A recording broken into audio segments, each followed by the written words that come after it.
I'm a latent Momujoba. Mojo Yemade. Oh, you know when Osun State. Hi guys, my name is Hejiwumiakewi. We are here in location and I have my colleagues here with me, chanters, Kewi. So I'll be throwing chant to them. Anybody that completes it will be given a prize. You understand now? So let's go. Hi, my name is Hejiwumiakewi. What am I here with? I go by the name of Angwesholumide Ville Ojogbon. Kini kan lo di dere pe tẹnu rẹ̀ ka ko roboto. Ìwọ tó di dere pe tẹnu ẹ tẹ kọ́kọ́rọ́. Ìwọ ó di dere o ja mo bi ìwọ gbé gbà lọ. Yeah, you don't catch me. What am I here with? I'm Imole Adejoke. Ọmọ májàmájà lẹsẹ kára wájú lẹ́rú.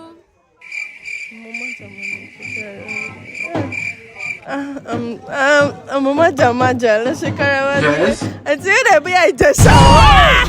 It is Ibadan. I am Hejiwumiakewi. What am I here with? Makoni okay. Àwọn lọmọ akọ́ra yẹ ọmọ ogun tẹ ìlúdó. Ọmọ ogun ro ń bí ọmọ ogun ti gbàgbá lórí ẹni. Mo dá kẹ́kẹ́ ọmọ akọ́ra yẹ ọmọ tó fìjà gbòde.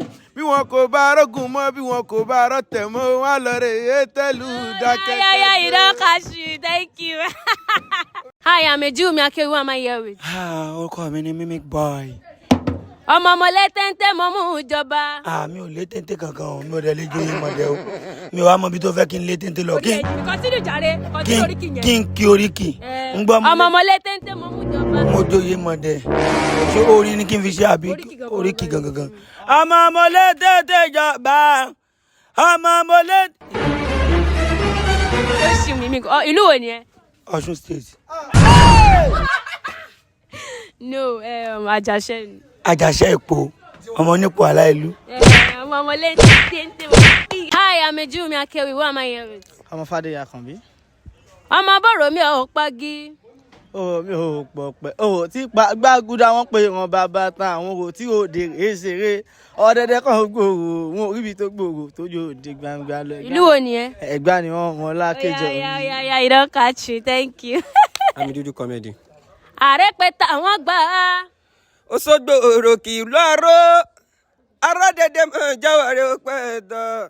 Ààrẹ pẹ̀ta wọ́n gbà Òṣogbo ìlú àró.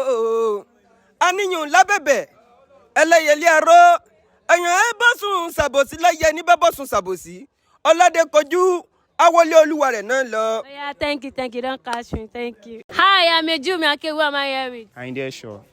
Ọmọ ẹlẹ́ni àtẹ ẹ̀ka ni wọ́n. Ọmọ ẹlẹ́ni ẹ̀wẹ̀lẹ̀. Continue now.